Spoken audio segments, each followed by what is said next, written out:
Hello and welcome. It's time again for another edition of the best in paranormal talk radio. This is Beyond the Darkness. I'm your host, Dave Schrader.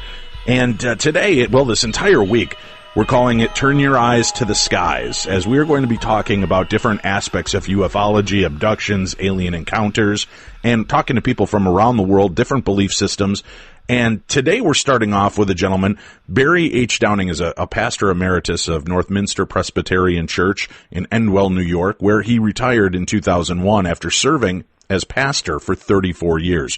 He served interim pastoral positions in Ithaca and Binghamton, and with his wife Eleanor helping in work leadership. He most recently served as interim pastor of Conklin Presbyterian Church in Conklin, New York, and he held several positions at the denominational level, including serving as moderator of the Presbytery of the Susquehanna Valley twice. He published the book The Bible and Flying Saucers back in 1968. Which has been reprinted several times in the United States and in England, as well as being published in Italian in 2012. He's argued that biblical events like the parting of the Red Sea and possibly even the resurrection of Jesus may be UFO-related events. He's here with us this evening to talk about his experience and his research. Thank you so much for joining us, Mr. Downing. We appreciate this. Glad to be here. All right. I'm really fascinated by the aspect of somebody in the religious sect looking at these topics and taking them seriously, not just making a dismissive or cursory, possibly kind of answer when we ask about this. So if you don't mind me starting at the beginning here, 1960s, and you're already kind of the forethinker in this connection with UFOs and its religious topic. What brought your interest level to maybe examining the fact that it could be UFOs, it could be alien related, as you're looking at different versions and verses in the Bible? Okay. Started in high school. I was in the science club, interested in the sciences, and in fact got a scholarship to Harvard College in physics. But I also was reading my Bible from the time I was in 8th grade every day. So I've been through the Bible once, and it was my second time through the time I was a junior in high school. So I kind of was in a science and religion mode, we'll say, from the time I was in high school. My father brought home a Donald Keyhole Flying Saucer book to me when I was in high school, and I read it, and I thought it was credible. I thought, I think they're there. Didn't impinge my religious thinking at the time. But I went on, got my degree in physics, then went on to Princeton Seminary. When I was in seminary, the conflict between science and religion became more clear. And one of my professors got talking about the resurrection and ascension of Jesus in relation to the Apostles' Creed, where we say that he ascended into heaven and sitteth on the right hand of God the Father Almighty. And he said, nobody believes in that now. That kind of put my hair on wait, and if he did not ascend to heaven, where is his body? We may only suppose his bones lie buried somewhere in the Middle East.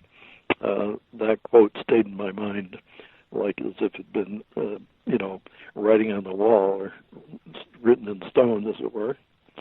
I was a senior at the time this happened, senior in seminary, and I was kind of surprised that he spoke as if large segments of the theological world agreed with this point of view. And it turns out basically that was true. Can I stop you real quickly and reel you back a few years? You read the Bible twice. Yeah. I'm curious, when reading the Bible the first two times, when you came across some of these passages that we'll talk about as the show unfolds, did they stand out to you as, this is interesting, I wonder what this really was, or I wonder what this meant, or did you just take it as face value and just, okay, I powered through that chapter, on to the next? Right. I say I wasn't brought up in a truly conservative Christian home, meaning that the Bible is inerrant or infallible. At the same time, my parents respected it.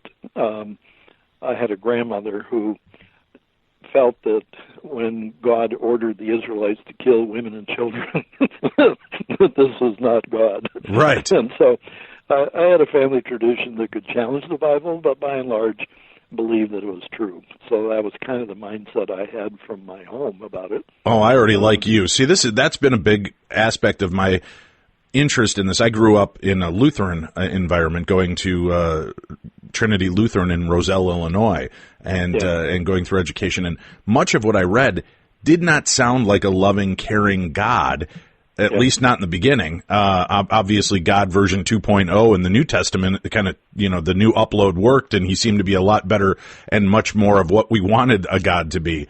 But like you, I often thought, this does not sound like the work of God. This sounds like a tyrannical leader that's just looking for love and allegiance at any cost. My father-in-law was a Lutheran pastor, so I'm not against Lutherans. Oh, no, neither am I, but I just, I was against the versions of the story and how we were being trained, and I think that's a better way to say it than taught at the time regarding the stories and the historical significance of the Bible. Yep. Well, it's there's certainly gruesome stuff in Leviticus and Numbers, and as Israel moves into the Promised Land and starts killing off everybody in the way, it doesn't sound, as you said, like a loving God. And, Christian writers, Bishop John Shelby Spong, thinks it's horrendous to think of God as having chosen people.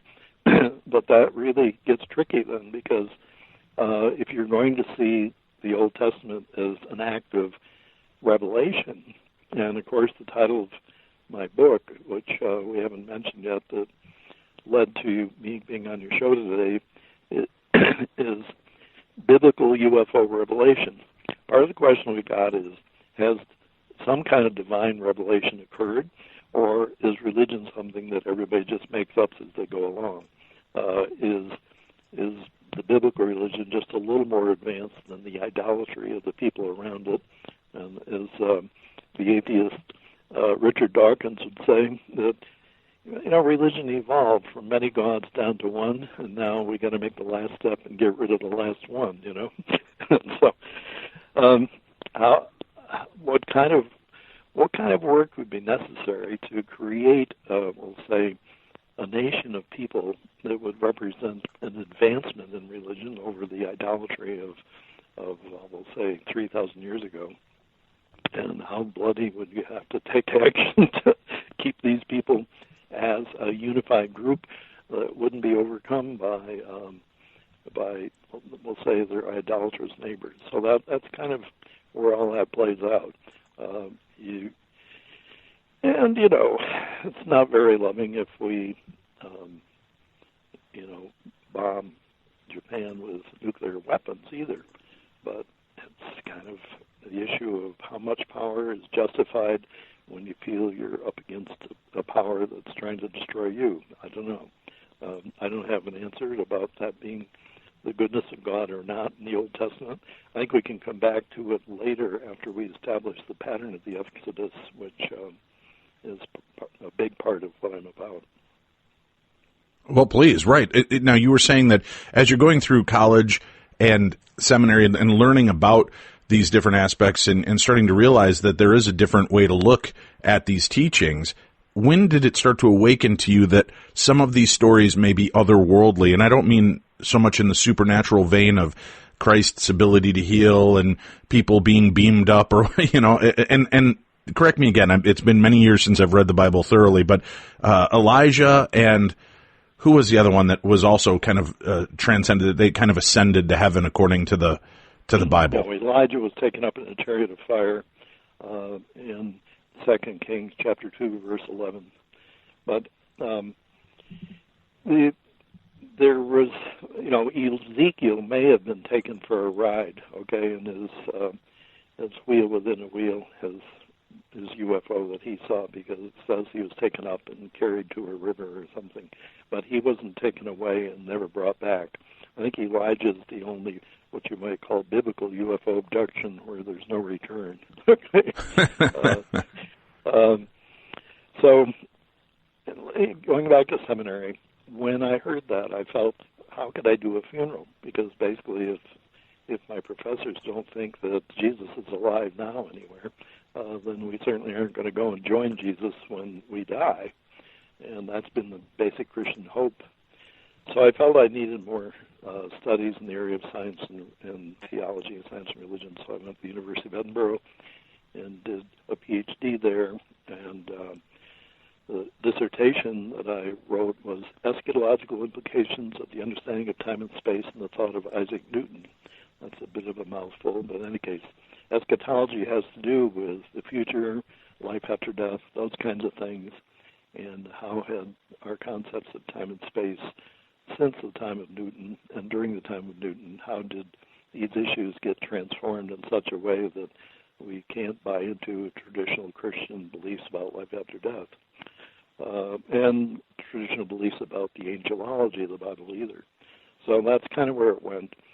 During my third year of PhD studies in Edinburgh, I started thinking about the angelology in the Bible and thought, how do we look at this from a space age point of view?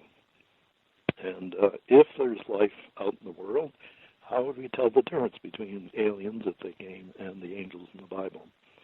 And then I started looking and reading the stories in the Bible, including some of the UFOs that are reported there, like the pillar of cloud and fire of the Exodus, and looking at that from that point of view, and I thought, wow, this isn't just a wild guess.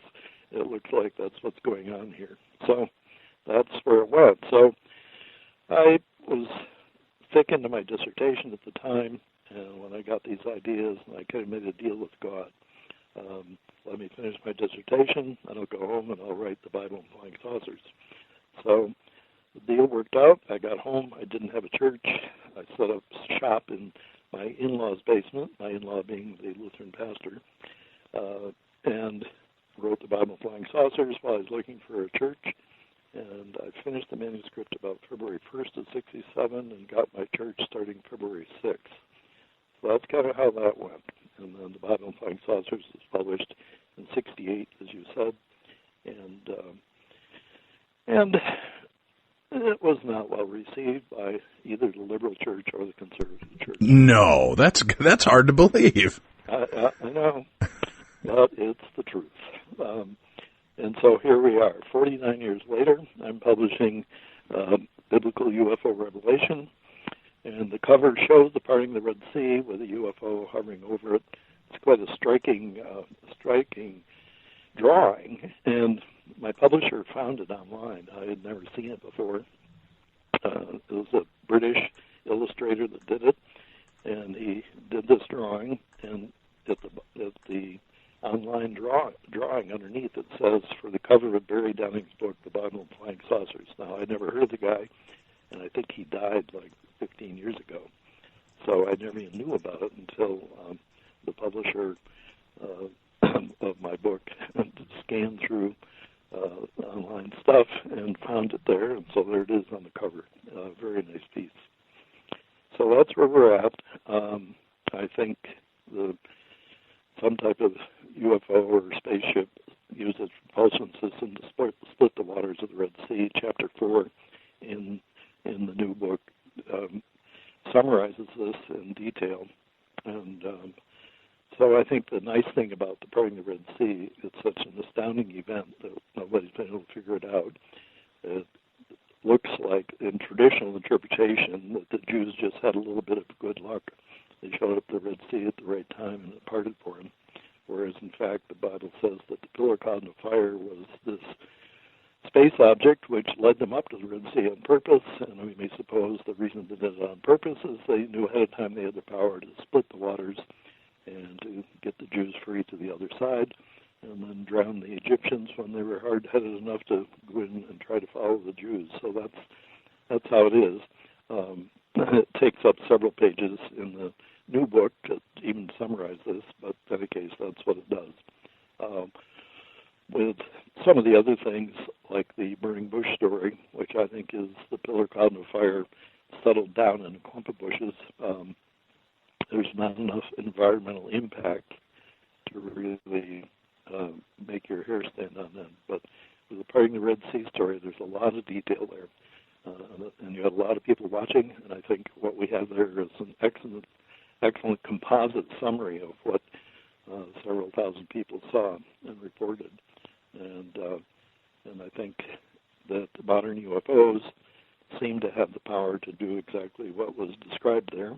Can't prove it, really, but I think our government knows that probably the Red Sea was parted by some of the aliens that we now see flying in our skies. But that's part of what they don't want to tell us, because the religious uproar would be pretty huge. I understand that. To say the least. I found it fascinating, too, in kind of re-examining through different passages the possibility or probability that there was some type of flying craft. And when you look at this and you speak to church leaders, when you bring to them the points of, the eye in the sky or the wheel in the sky, and you bring about the fact that during the Exodus there's something that seems to be hanging out with the children of Israel as they're making this trek. Sometimes it covers them and saves them from the rain. Sometimes it lands on the ground. A booming voice can be heard from it. It lights up at night and gives them cool shade during the day. How does the church kind of respond to those theories? Are they is it just a miraculous magical cloud that they believe is with them throughout this? Or And maybe off the record, do they tell you, yeah, I think you're onto something here, Barry. I think there was some type of extraterrestrial craft involved. All right, let's push that all aside and think for a minute. If a cylindrical-shaped UFO were to fly over, we'll say, your house now, and you were to hear a voice coming to you from that voice saying, hey, Dave, how are things going? Your show going well, Would you connect it with God right away, or would you just say, I had a UFO experience, This is where we are now. If we see an object in the sky that's cylindrical in shape and hovers over you assume it's some type of extraterrestrial craft, no problem. You may be afraid to tell your friends because they might think you're a kook, but this is enough part of what you might call our world view now, that there are craft there. They may be extraterrestrial, probably are. Our government doesn't want to talk about it. We understand that, so there we are. I think that most clergy are as aware of the UFO story as I am. But as far as connecting it to the biblical angels, they don't want to do it. And it opens up problems. I understand that. How do we know that the aliens that we see now are connected to God? How do we know that they have any special relationship with God? The problem is, how do you know the angels reported in the Bible had any special relationship to God? That's a faith act on our part that we connect the angels to God. And maybe they say that they're from God, but how do we know we can trust them? So in a sense, the problem of connecting God to modern UFOs is the same kind of faith problem that we have with angels and connecting them to God, except that most church leaders forgot that there's a faith issue here. So we take it for granted that God is involved in the pillar of cloud and of fire and speaking to Moses and covering Israel in the wilderness journey to keep the heat away or whatever else is going on, and dropping the manna from the pillar of cloud to feed them for 40 years. To turn it into a space age story from a biblical story, I think our faith minds and our science minds are compartmentalized, and it's just hard to leap from one to the other. And I understand that, because when I first got the idea back in '65, it shook me. Emotionally, I thought, oh my gosh, do we really want to go here, But I think that that's what the evidence says we're supposed to do. And so in that sense, my scientific side won out over my faith fears, if you want to call it that. How do you start to then look at, and this isn't something that deterred you from your interest in religion, as you obviously have stayed involved considerably, but how do you rectify then the alien culture, the UFO culture, with theology? Do you believe that, the God that we've been taught about, and Jesus, the disciples, things of that ilk, are they real? Were they real, or were they more of a book of parables and a lessons book for us to try to learn to be good, be kind, and treat each other right? Okay, we have to deal with what I would call the transition of processes. We need to see the biblical material as kind of evolutionary. The early Genesis material really has no commandments, like the Jewish religion doesn't really exist yet.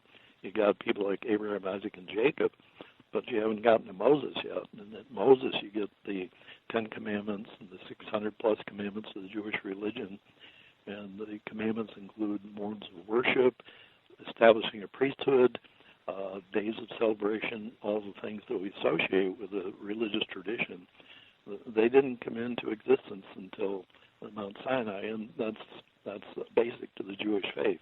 Now, when you get to Jesus, there is a promised Messiah coming, and the Messiah will, in some sense, either fulfill the Jewish tradition or transform it, whichever way you want to look at it.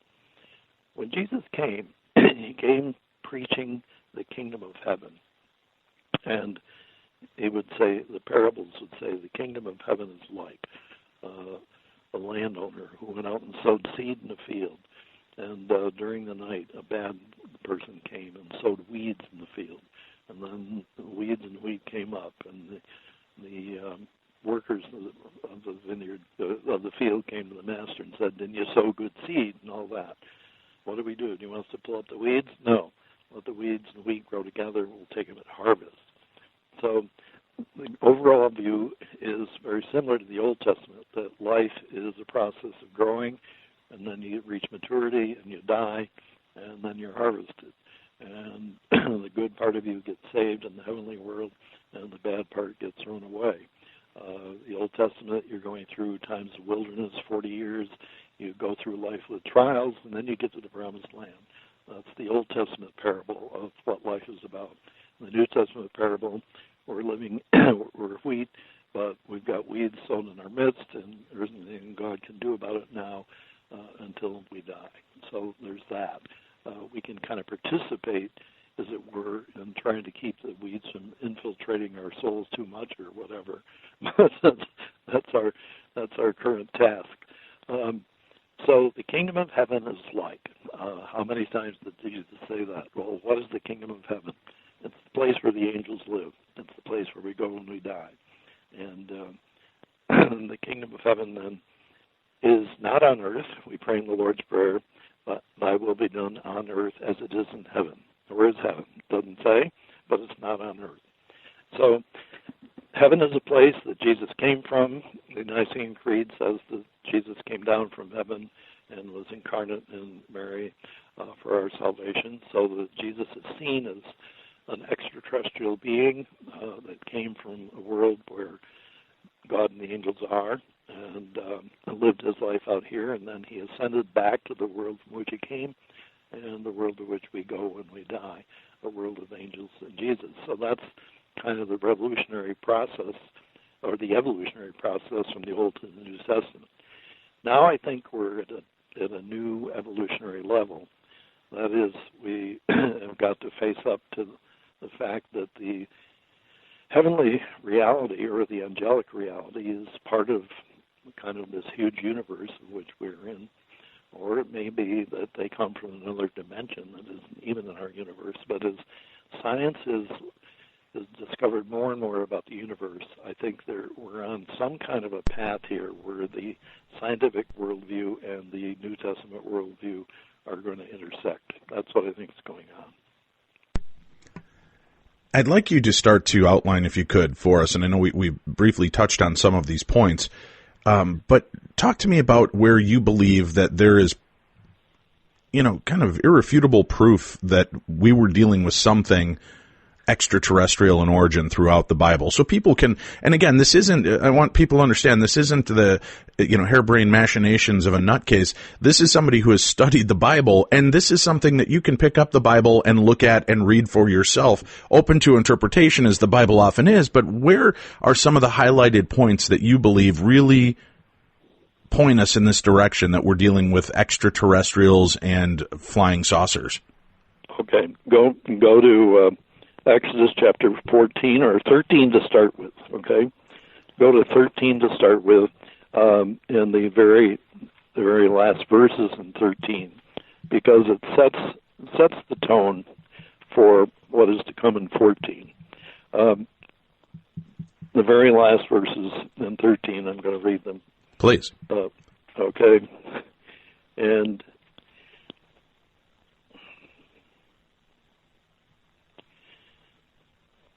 this is beginning at verse 21. And the Lord went before them by day in a pillar of cloud to lead them along the way, and by night in a pillar of fire to give them light, that they might travel by day and by night. The pillar of cloud by day and the pillar of fire by night did not depart from before the people. Now this is kind of the overture to the whole Exodus story. The pillar of cloud by day and the pillar of fire by night is understood to be the sign of the presence of God there, or the presence of God's angels, and it's always there. It did not depart from the before of the people for their 40-year wilderness journey, and it doesn't leave them until they cross the Jordan River and enter the Promised Land 40 years later. So what is the pillar of cloud by day and the pillar of fire by night? First of all, it's cloud-like during the day. It glows in the dark. The word pillar suggests a cylindrical column. It suggests that it's hard, too, not a fluffy cloud, but something solid. Moses, we find out, is in voice contact with a being in this thing. And it's important, I think, to mention as well, they're traveling carrying the Ark of the Covenant, which a lot of people believe may have been a transceiver, some kind of radio device for communication. Do you buy any stock into that theory, or is that just Hollywood, imaginings, you believe? Well, it's a good movie, and I liked it. First of all, keep in mind that the Ark of the Covenant wasn't built until they were at Sinai, so the Ark of the Covenant was not with them yet. This is before they crossed the Red Sea. So the Ark of the Covenant is built after the commandments are given and is part of the whole process of establishing the worship pattern for the Jews. And, of course, the tablets of stone that Moses received at Mount Sinai were put in the Ark. And so that's part of what was going on in the Ark. I'm not inclined to think that the Ark of the Covenant was electrically charged, which is something I think Eric von Daniken suggested in Chariots of the Gods. But he mostly ignored the religious dimension of the Exodus and was just interested in technology. Sure. Well, then let me ask you one other follow-up to that then. Something that if this cloud, pillar of light, whatever it was, never left their side, right, and was always was always with them. Yes. If I recall properly, when Moses makes the trek up the mountain to have his conversation with God in the burning bush, right? Well, no, not the burning bush. That's before. The burning bush is chapter 3 in Exodus. We're already up to 13 here. Okay, so 3. Well, the burning bush was to kind of give him heads up and where to head, right? But when he goes up the mountain to have this meeting with God and talk with God, Moses returns back down, and the people have kind of lost their mind. Now they're praying to golden calves. They're doing all this. If there's still that presence of God hovering above them, why did they go off the reservation in such a major way? Well, I understand there's still free will according to the Bible, but you would think that with the constant presence, if they needed something to pray to, they needed some form of leadership.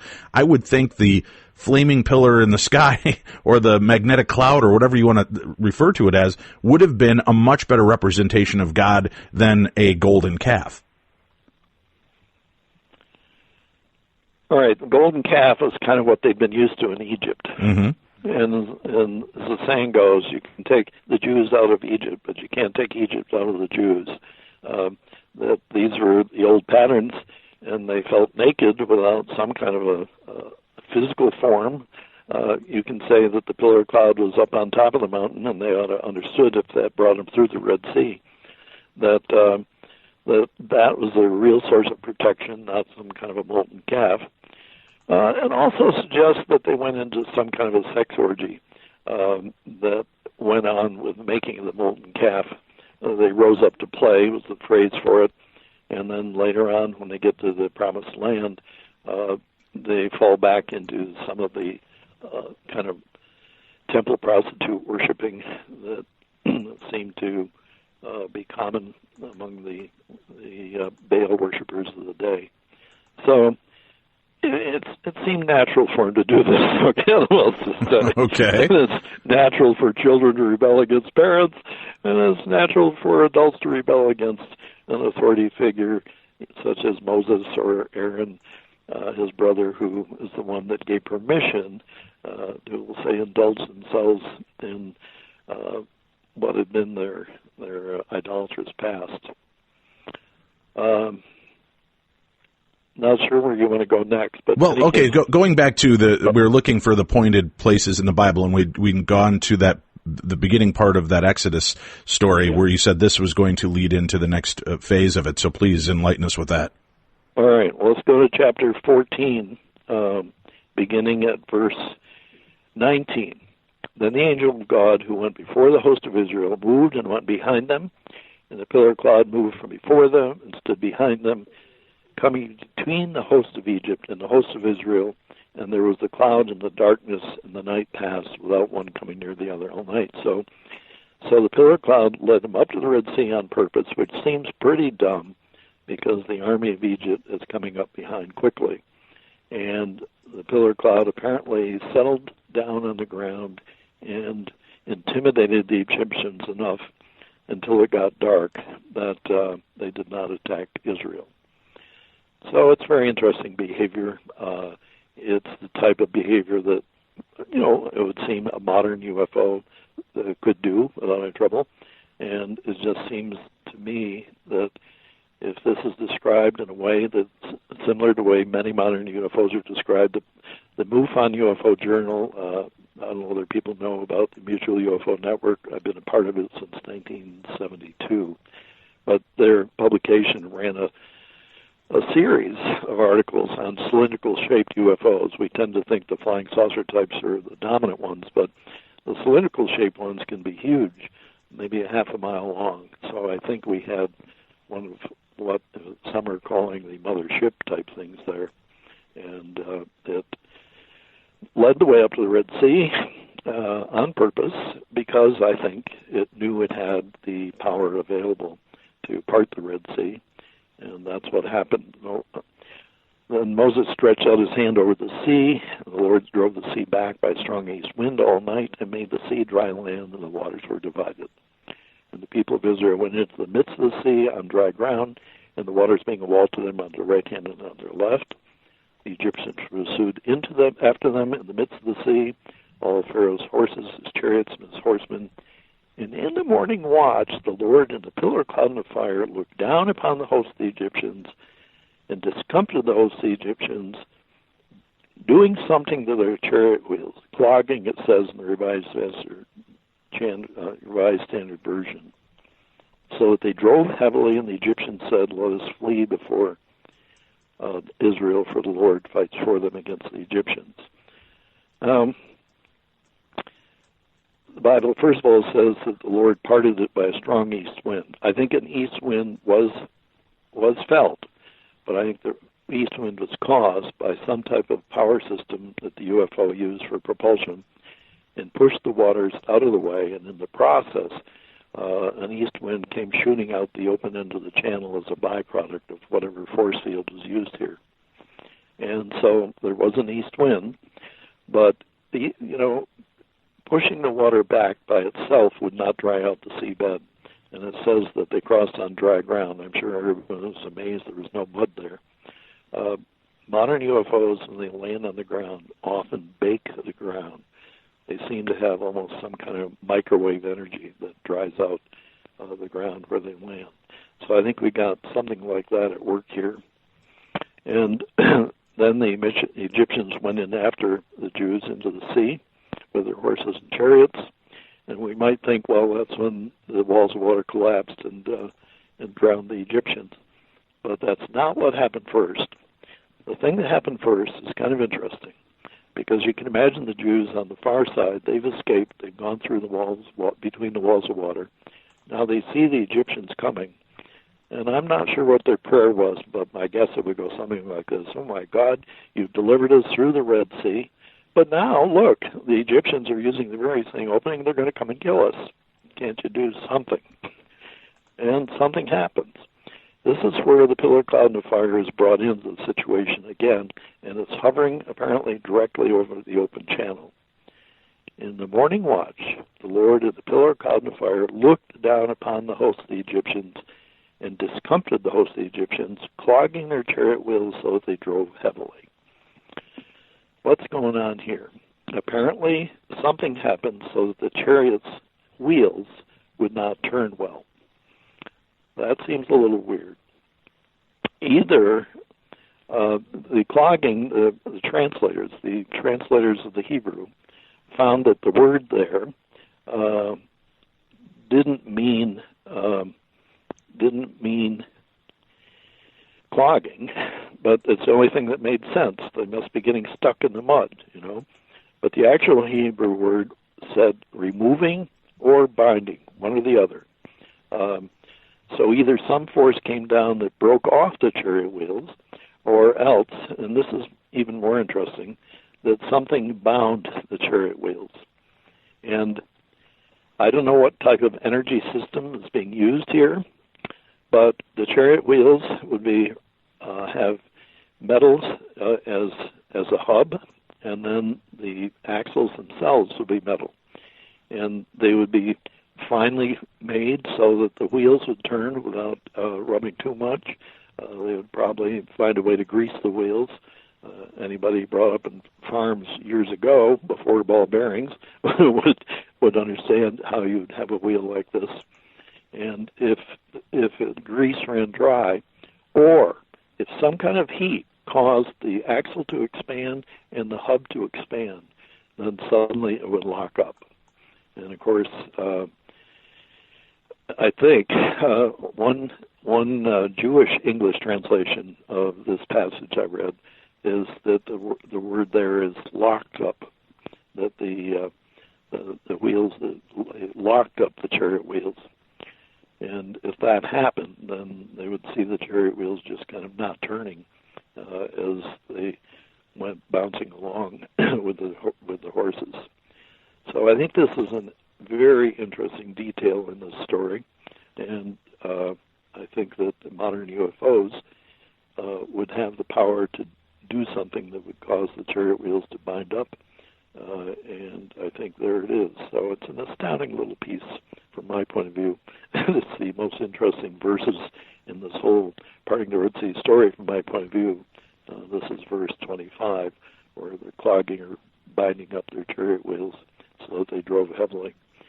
Then, of course, Moses raised his hands, and all the power was turned off. It kept the walls of water in place, and the walls collapsed, and the chariots, riders, and horses were drowned. So I think that's how it happened. For those of you that want to feel sorry for the Egyptians, that's fine.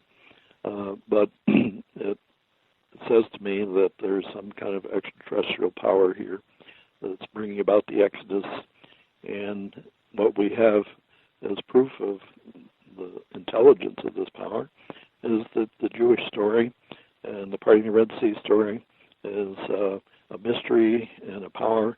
Here we are in the year 2017, still wondering about it. That comes off as definitely one of the most compelling of the stories and the arguments that something extraordinary was taking place. We need to take a break. When we come back, are there any biblical references to alien contact, actual alien contact, aside from the saucers and flying craft in the sky? Do we have anything that seems to relate a story of direct communication with these beings. That's what we'll talk about when we come back.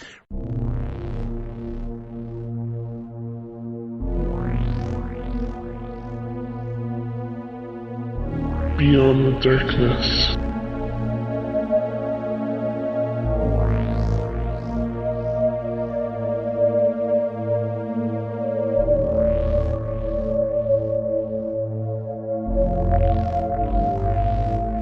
We're back. This is the best in paranormal talk radio. This is Beyond the Darkness. I'm your host, Dave Schrader. Today, biblical UFO revelations. Did extraterrestrial powers cause ancient miracles? Well, our guest, Reverend Barry Downings, is here with us, and he maintains that miracles of the Old and New Testaments are manifestations of an extraterrestrial intelligence. And this is a man who has spent his life kind of steeped in theological understanding and teachings, and has been a reverend and pastor as well. So it's a great, unique perspective that you're bringing to the show today, and we thank you very much for being here, Barry. Thank you again. Okay, I'm glad that you're giving me this opportunity. Can I ask one question? We just talked about some of the Exodus storyline and the fact that, you know, this craft was helping the children of Israel on their Exodus, this 40-year journey. And when the Egyptians were following behind them, why do you believe that the aliens picked sides? I mean, to me, that seems like, you know, kind of part of the story that seems to be lost here. Why choose the children of Israel? And if there really is no chosen ones, there is no, favorites of God, why would they do this and then collapse the waters on the Romans and kill them? Egyptians. Or Egyptians, yes, I'm sorry. Right. The biblical explanation is that the Israelites were basically nothing. They were a slave people. They were of no account, and God loved to step in on the side of the underdog. And that's the same God we meet in the New Testament too, where Jesus is friends with prostitutes and tax collectors, the rejects of Jewish society. He heals the blind and the lame and the lepers, all those that were seen as worthless by the general population. So Israel was not a great nation like Egypt or Syria, and the Bible notices that, and God picked them for that reason. All right, so that is the reasoning for this. But now, do we believe that the GOD, the big GOD, is working in conjunction with these alien beings in this UFO, or are these two separate incidents that are taking place? God just happens to be leading them, but the UFOs, are they maybe just following along to lay witness to what is taking place during this journey? Right. First of all, I would say that the biblical people, I'm sure, during the time of Moses, looked on the pillar of cloud and fire as if it were God in God's ultimate form, okay? Eric von Daniken called these chariots of the gods, and he's onto something here that, when we flew airplanes into some of the primitive parts of the earth, we were kind of worshipped as gods come down from the sky, too. And so I think that we need to understand that these were primitive, nomadic people. They were shepherds. They were not high-tech people. And so if a spaceship showed up in their presence, how are they going to react? I mean, we're not reacting well. Many of the UFO reports I read now, if a UFO hovers over somebody's backyard, they're scared to death, So we're not much more advanced than Israel back 3,000 years ago. But I think that in the book that we're talking about here, which is biblical UFO revelations, I talk about the fact that we need two ways to think about God. We need to think about the everywhere God, the God that no matter where you go, whether you go from here to the moon, from here to Andromeda, God is there. The basic concept of God is that He is spirit, He is infinite, eternal, and unchangeable. So, in some sense, the ultimate God that created the universe is separate from the universe, is different kind of stuff. God is spirit, He's not flesh, or He's not atoms and quarks and all that. So He's made a different stuff from His creation.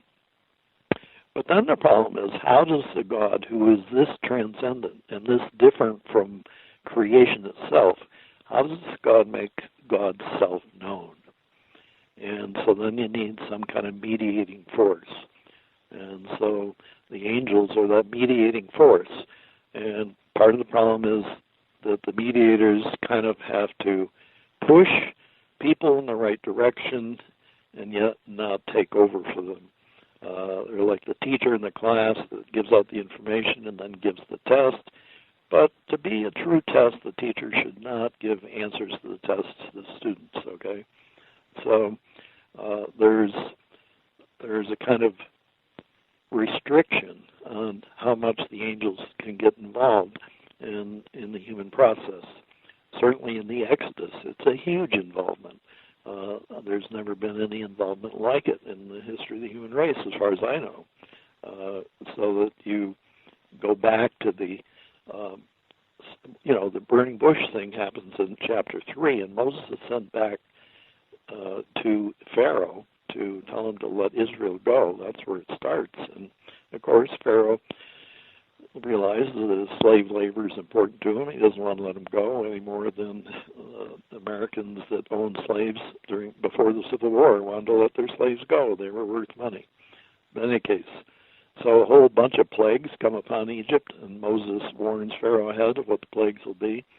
So it isn't until Passover that Pharaoh is hurt enough to agree to let Israel go, and Passover is a joyful celebration for Jews, but it's an ugly story for Egyptians. It basically says that the firstborn of all Egypt were killed on Passover night. And so, again, back to your question of 20 minutes ago, does a loving God do stuff like this? Well, I don't know. It, in any case, is the means by which the Jews are set free from their slavery. In a spiritual sense, it tells us how much we want to dominate each other rather than love each other. And this is a Darwinian thing. Survival of the fittest is about killing rather than getting killed. So there's a sense in which the way I see the Ten Commandments and even the teachings of Jesus is that they're anti-Darwinian. He who seeks to save his life will lose it. He loses it, finds it. That's very un-Darwinian. That's not about survival of the fittest. That's about giving up your life for others. So the Christian ethic goes head-on against what we would call the laws of Darwinian biology. And in a sense, in the Old Testament, with the killing of the firstborn in Egypt, it's God doing exactly what Jesus is against, which is being the big thumper. He who would be first among you should be chief servants of all, Jesus said, or even slaves of all. But in the Exodus story, the slaves are not treated well, and so God uses divine power or extraterrestrial power to really crunch the Egyptians to the point that they let Israel go. So that's how we get out to the Red Sea, and then we go from the Red Sea to Sinai. We get the Ten Commandments and basically the ethics of the Jewish religion. And then, I'm not sure, but you said you wanted to talk about angelic appearances. Right, Marian apparitions, angelic appearances, things of that nature. Could these be the aliens making themselves known to us, or is it nothing more than really the angelic realm? Well, I think that they're not different. That's the thing. And so the problem is, how do we integrate the two ideas and make them one? If you think of I think it's 1917 that we had the appearance in Fatima of some type of Marian experience, and it became one of the miracles of the Roman Catholic Church at Fatima. But it began with the appearance of Mary to 3 children, I believe, and there was a sequence of meetings about a month apart, and then finally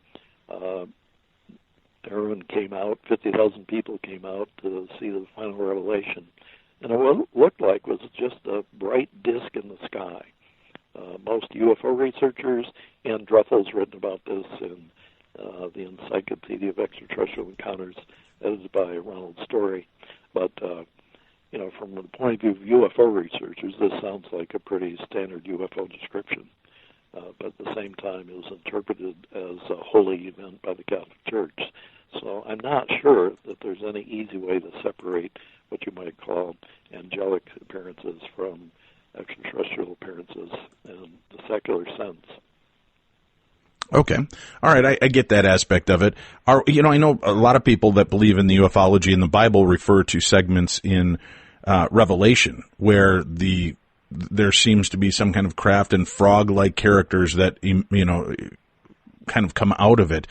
And again, I know I'm very loosely touching on probably a much deeper biblical text, but do you know which part I'm referring to, and what are your thoughts on that? Okay. Basically, I've stayed away from the book of Revelation because it's not a physically seen event. It's a psychological experience of John. I'm not saying psychological experiences are bad, but it's quite a different thing from, we'll say, the Exodus and the pillar cloud of fire, which was seen by thousands of people. And so I'm not so much, I just don't feel I'm qualified to interpret the book of Revelation.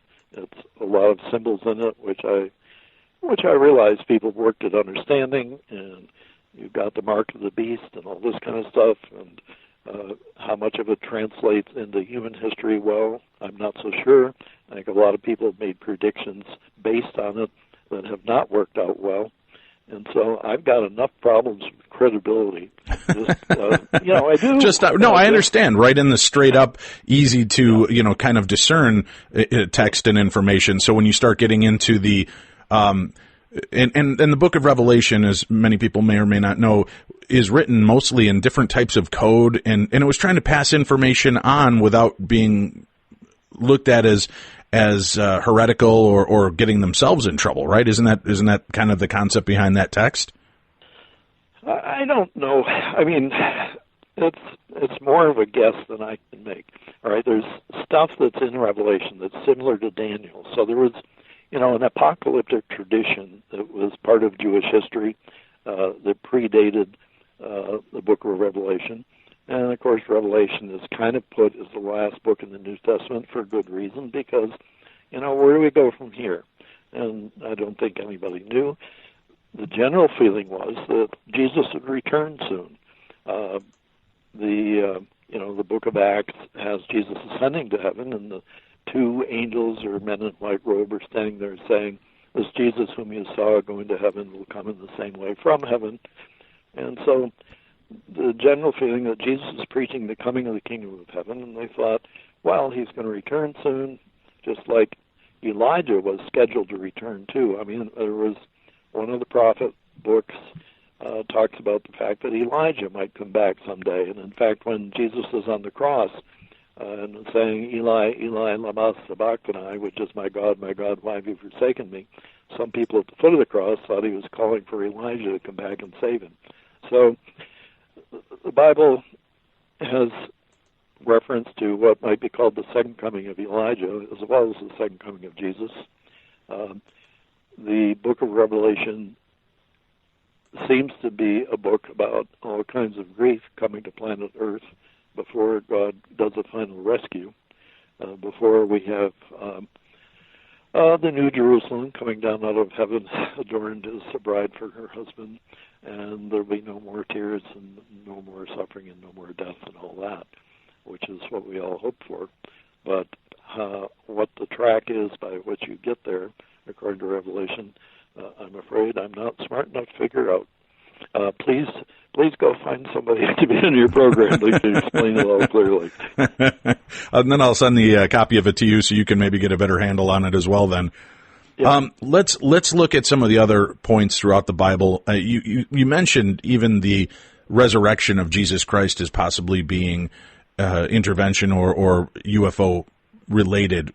Can you walk us through that idea and that history? And one thing that I find fascinating, and I don't know where you stand on this, the imagery in so many pieces of Renaissance art, which a lot of people don't realize. Renaissance art that survived, there's not much of it, but there is a good portion of Renaissance art where there are these strange anomalies, these things that are painted or drawn in the sky. And during that time, most of these art pieces were commissioned directly by the church and with direction of exactly what they wanted represented and how they wanted. And they were so detailed in their receipts, down to exactly how much pigment could be purchased and used for different colors. And that's why in a lot of art you don't see trees or background. It's because they wanted the gist of the story told this way or another. And in many of these pieces of Renaissance art, there are what appear to be craft hovering in the sky.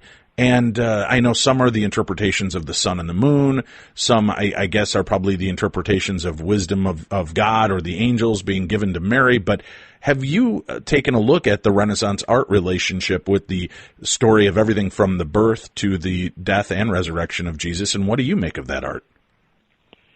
Well, I have seen some of the art you're talking about, and it is interesting.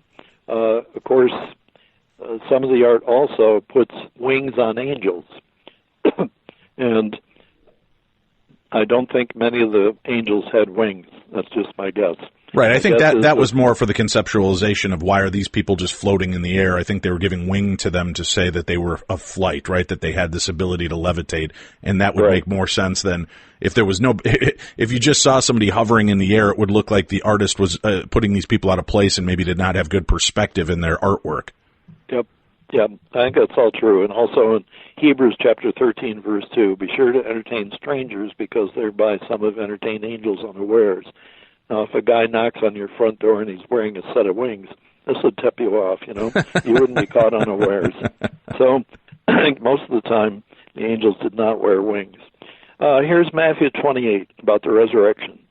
Now, after the Sabbath, toward the dawn of the first day of the week, Mary Magdalene and the other Mary went to see the sepulchre, and behold, there was a great earthquake, for an angel of the Lord descended from heaven and came and rolled back the stone and sat upon it. His appearance was like lightning, and his raiment white as snow, and for fear of him the guards trembled and became like dead men. And the angel said to the women, do not be afraid. So we have an angel here that's mainly known by its clothing, not by its wings, but at the same time it descended from heaven. It came down from the sky. So the coming down from the sky resulted in an earthquake. The same thing happened on Mount Sinai when the pillar of cloud and fire kind of settled down on it. The suggestion is maybe that some kind of propulsion system was used in the angel coming down for maybe some type of UFO, although no UFO is mentioned here. But at the same time, the interesting thing is that the guards trembled and became like dead men. In many UFO close encounter cases, people report that they're standing someplace and a UFO settles down near them. They can see what's going on, but they can't move a muscle. In the Betty Andreessen abduction case, she's in her own house. The beings come through her door without opening it, the door of her kitchen. She immediately thinks these must be angels. But the overall thing that happens is that her children that are there all kind of become frozen in position, except for one daughter who's allowed to see Betty taken away in the abduction. So the trembled and became like dead men means they were frozen in space from my point of view, and that's similar to what we have in modern UFO reports. That's maybe not a lot to go on, but I just think it's interesting that kind of description is given. It's interesting as well because at the time of the birth of Christ, and again, loosely remembering the words, the shepherds who were living out in the fields, watching over their flocks, the angel ascended again from the sky and shone light all around them, and they were afraid at that time and trembled as well, right? And the angel told them, don't be afraid. So it does seem, and again, that these beings were surrounded in light, and we want to think that means of light of God or such. But again, it just very well could be the how do I say this? My mouth is going to fight me on this. It might have been the announcement of the coming of Christ and of these things. Do you believe that the aliens, that Christ might have been some form of human-alien hybrid, and that is why there was such interest and devotion from the alien race to chronicle this story and share it? All right, the word hybrid in theology would be heretical for me to use, okay? Okay. But I'm going to go ahead and use it. I mean, what else can you make of the fact that Mary was not conceived from a male, and the scriptures make that point, that he was made pregnant. She was made pregnant by another power, by the power of God or by the power of the Holy Spirit. But in any case, this meant that he had a dual identity. He had a human identity and also a divine identity. And the Gospel of John makes it clear that Jesus had a pre-existence before to coming to earth. He said at one point, before Abraham was, I am. There's another passage in John where he said, for the Son of Man came down from heaven to do the will of his Father and to gather to him all who will be faithful and all that kind of thing. So the biblical view is, and this is in the Nicene Creed, for Jesus came down from heaven and was born incarnate of the Virgin Mary for our salvation and so on. So the biblical view and the what you would call this standard creedal view is that Jesus had an existence before he came to earth. And this is why I could say the kingdom of heaven is like, I've been there, done that. You know, the kingdom of heaven is the place I came from, so I know what it's like there. I can tell you what judgment of God will be like when you are judged, because I've seen the values of that kingdom. So the idea that Jesus in some sense, had an extraterrestrial identity before coming to earth is, I think, Orthodox Christian teaching, biblical teaching, but it's just been let go of in our modern times, I think. Well, and you just tied a biblical reference to Betty Andreessen, who had a UFO encounter with being frozen and having that happen. And we hear in a lot of these cases of abductions and UFO or alien connection, many women that have reported to have been impregnated by not necessarily insemination as we know it, but in some kind of medically assisted insemination, and they were impregnated, bore a child. So this follows very much along with current day accounts as to what happened to Mary according to the Bible. Yes, and my conservative friends want to kill me about this. And I would guess if I have any conservative Christians that are listening now, probably you'd better go get lunch or something. All right. Part of the question would be, would God allow the angels to take part in the creation process? It's all very well that the angels are scheduled to come back with Jesus on the clouds of heaven in the day of judgment and during Christ's second coming. But what about the creation process itself? And if you get back to Genesis, Sarah didn't get pregnant, she was barren, and then three men show up, understood that the three men represent God or the angels of God, and they tell Abraham, your wife is going to become pregnant, and we'll come back next year, and you'll have a son. And Sarah is hiding in the tent, and she laughs, and they tell her, you shouldn't laugh, it's not funny. And she says, I didn't laugh. But whatever the case, here we are. Early in Genesis, it said that there's a higher power that has power over human reproduction right from the beginning of Genesis. And that you get a similar thing, I think, when Samuel's mother finally becomes pregnant. It's only through prayer and divine intervention that she becomes pregnant. And then the ones that become the children that are born of this have a special place in the development of the Jewish tradition. So the angels appear to have the authority to have an impact on human reproduction right from the Genesis on. That seems to be, and of according to Luke, Mary just doesn't become pregnant out of the blue. The angel Gabriel comes and tells her ahead of time she's going to become pregnant, so that the angels are involved in announcing the conception to Mary. And so they seem to be part of the reproductive process. The question then becomes, what about the guiding of other life on Earth? Would the angels have a role in that? What about maybe taking life from Earth to other planets? Would the angels be permitted to do this? I don't know.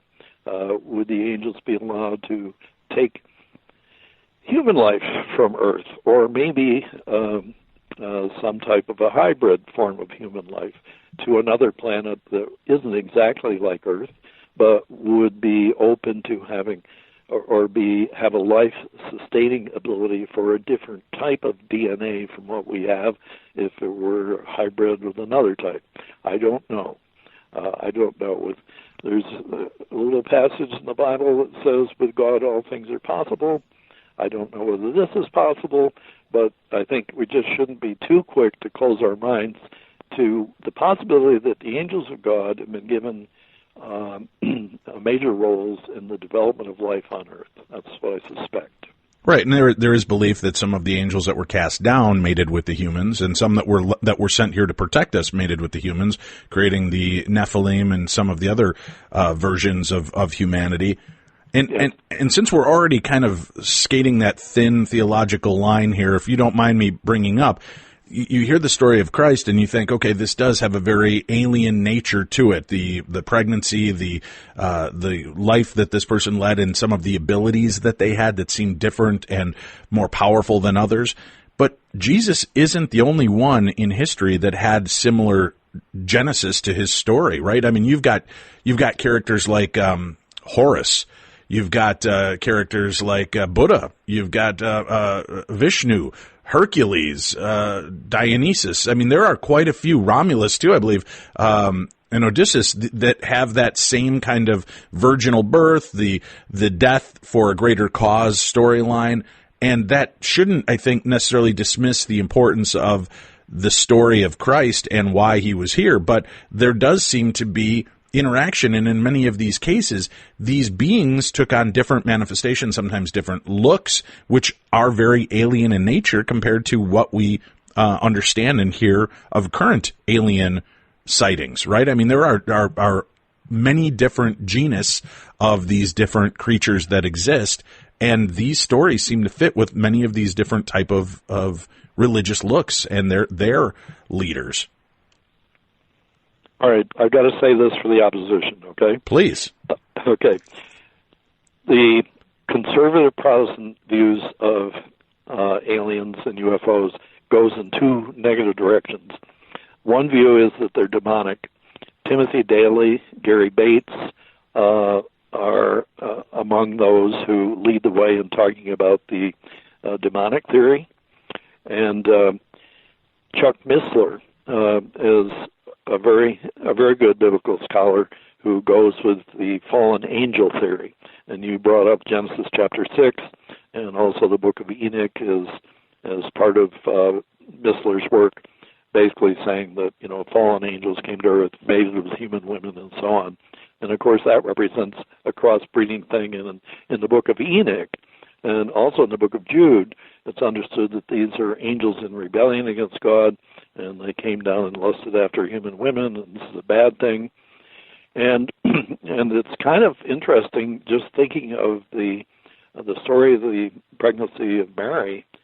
Okay, how come it was wrong for the angels to mate with human women, but the Holy Spirit could do it in the New Testament, which seemed to be the same kind of thing a bit, And I don't know the answer to that, and I hope that all conservative Christians turned off their radio 10 minutes ago.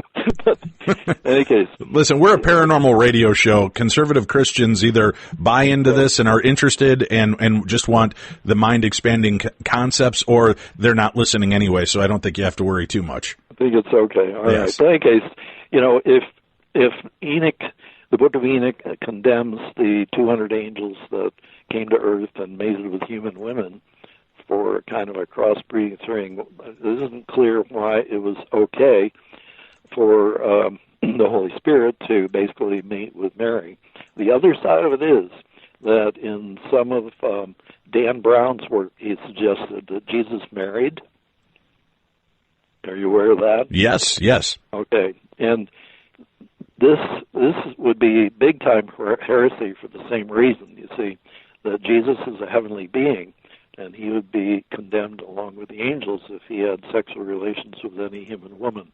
So there's no mention of Jesus being married, no mention of him having a sexual partner, and if he did, he would be condemned as a fallen angel, just like the angels that came and mated with the women in Genesis 6 and in the book of Enoch, which the book of Jude is thoroughly aware of.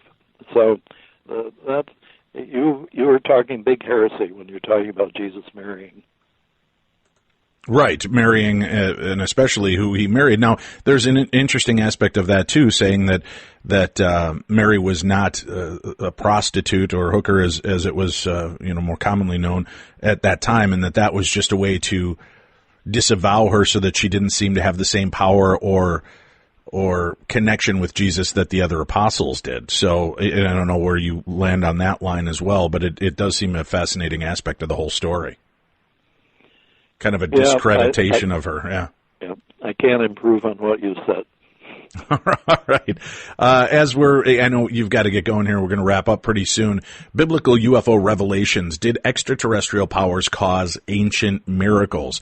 And if this happened and these beings did walk amongst us and maybe still do, why do we not see more of these true miracles taking place? You would think by now the biology would have, intersected with our physiology over the years, and there would be greater abilities, in the case of Superman, far beyond those of mortal men. But we don't see that. I mean, you have the occasional anomalous person who can hold their breath 10 minutes underwater or can, withstand pain and heat without blistering. But are those the aberrations, or are those the genesis of a new race that will be populated eventually? We don't need more powers. We need more ethics. I mean, be time North Korean Trump finish, how many of us are going to be left standing, So the issue really has to do with whether or not we can begin to love our enemies, forgive those who hurt us, or whether or not we have to go for revenge, whether we have to go kill or be killed, whether we got to live out Darwinian survival of the fittest and blow ourselves up and say, I guess we're dinosaurs, we're not fit. One of the angel appearances that I consider revealing is in Acts chapter 12. Peter's in prison. He's probably going to be put to death like Stephen was. An angel comes in the night and unlocks the irons that are holding him in place. He doesn't wake the guard up by being there. The guards stay asleep. And he walks Peter out of the prison. The prison gate opens when he comes out, which is interesting because it means he materialized inside the prison and had to open the gate when he walked out. And then when he got out in the street, he just went away and left Peter alone. Angels, you are doing what I call targeted intervention.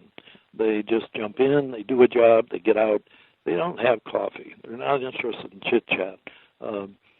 Basically, we're mostly left to do what God expects us to do, but we get it firsthand, secondhand, thirdhand. The angels act, and then the angels represent the rock thrown in the water, and I'm dealing with the ripples, which are in the Bible, basically, in our modern UFO stories. So how do you interpret the ripples is what I'm trying to do. The interesting thing about Peter is he goes on to a house where disciples were hiding, knocks on the door. A woman comes to the door, peeks out, sees it's him, thinks it's his ghost, thinks he's been killed. So it is just interesting how now and then divine intervention took place in the New Testament, and Peter was saved, but Stephen was not saved. Stephen was stoned to death, so there was no intervention for Stephen. So sometimes there's divine, angelic, or extraterrestrial intervention, and sometimes not. It looks like the extraterrestrials have already intervened to some extent with our nuclear weapons. A lot of the stories about UFOs hovering over nuclear weapons site. Robert Hastings, in his book UFOs and Nukes, has gone into this big detail. He's recounted over 100 cases where UFOs have hovered over nuclear weapon systems and so on. And they've triggered our computer systems to either kill the system from working or put it in gear as if it were going to start firing rockets any minute, and then at the last second stopping it. So they've done some stuff to shake up the troops a bit about the nuclear toys we're playing with and saying we're not pleased. So there's some, what I call targeted intervention going on in my book. There's a chapter entitled UFOs and Targeted Intervention. So that's both a pattern that the Bible follows and also, I think, a pattern going on with the current UFO situation. In other words, you don't land with an army and take over. You do targeted stuff, which is the way we took out Osama bin Laden with the Navy SEALs. You don't have to invade to get some key things done. Barry, in wrapping up with this, I'm curious, first of all, have you had anything you would believe to be alien encounter or UFO encounters at all? Nothing. Nothing. Okay. And how have you been received by the different churches and organizations you've been a part of? Are they aware of this aspect of your career, and how do they deal with this? Well, I can't prove it, but I feel in some sense I've had divine protection, because I think a lot of churches would have put me up for a heresy trial, and that never happened. My presbytery didn't necessarily endorse what I was doing, but they didn't put me on trial either, and I'm deeply thankful for that. So my denomination in general has just left me alone. Maybe see me as like maybe somebody in an experimental lab. As long as I don't seem to be doing any harm and blowing a place up, why don't let me do it? That's kind of been the response. More conservative ones I've heard about, or some of the conservative ones and their objections to my work. That's included in the book that we've been talking about, biblical UFO relations. There's a chapter in there dealing with liberals and the way they've opposed me, 2 chapters with conservatives and the way they've opposed me. So that's all kind of spelled out in the book.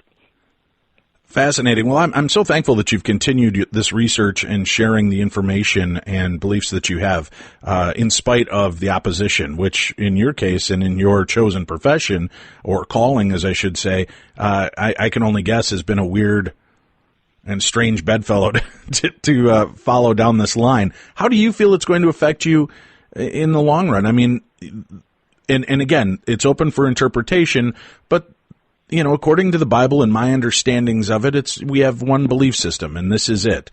And there is no real wiggle room. When you're bringing about this type of information and you believe it to be a truth, do you believe that there will be any kind of retribution for you in the afterlife by sharing this kind of information? All right. First of all, I just a little while ago, I preached a sermon that basically said, "Judge not that you be not judged." And so one of certainly, I'm just willing to let Christ be my judge. And I think that's supposed to be the proper Christian attitude. Of course. I'm not supposed to judge others, and I'm not going to even judge myself. What do I expect? If I'm wrong, I expect mercy. If I'm right, well done, good and faithful servant. We will see what happens. I think that I've gone at it as best way I can, according to the rules as I understand we're supposed to play it, both based on the teachings of the Old and New Testament combined, and also what I've learned in seminary and so on. There was there's a little story. I had a guy in my church who worked at a funeral home, and so he had to ride in the funeral hearse to burials that were out of town sometimes, and he would also ride with the clergyman involved. And one time he was riding with very conservative clergy who did not think my UFO stuff was good. And he said, "Boy, I feel sorry for that congregation. He's leading all those people to hell." So, if he's right, I could be in trouble. We'll see. We will see. Well, I appreciate this, and thank you so much for coming on to share some of your unique insights and perspectives on this. We have a link up so you can find the book and purchase it for yourself, and you can do that and all of the guest books that you'll hear going forward, plus we're adding more every day from our past guests, and you can do this really cool. Just go to darknessradio.com. darknessradio.com and click on our Killer Deals link. It's going to take you to our pre-positioned Amazon page. We're going to put up all the links to the books, the DVDs, and some other fun items. We hand-selected some really cool clothing articles, paranormal equipment for detecting Bigfoot, UFOs, ghosts, and more. You can check all of that on the website. And remember, every time you make a purchase, that is supporting our advertisers, and a small portion of that sale, it costs you nothing more and takes away nothing from the seller, but a very small portion goes to help with the administrative costs of the show to keep it free for you to download and to keep it with minimal ads as you enjoy listening to the show. That's it for today. Remember, Keep Your Eyes to the Skies Week has just begun. We'll be hearing from guests from Romania, Australia, and some more fascinating aspects of ufology, alien abductions, and more this week on the best in paranormal talk radio. I'm Dave Schrader, and this is Beyond the Darkness.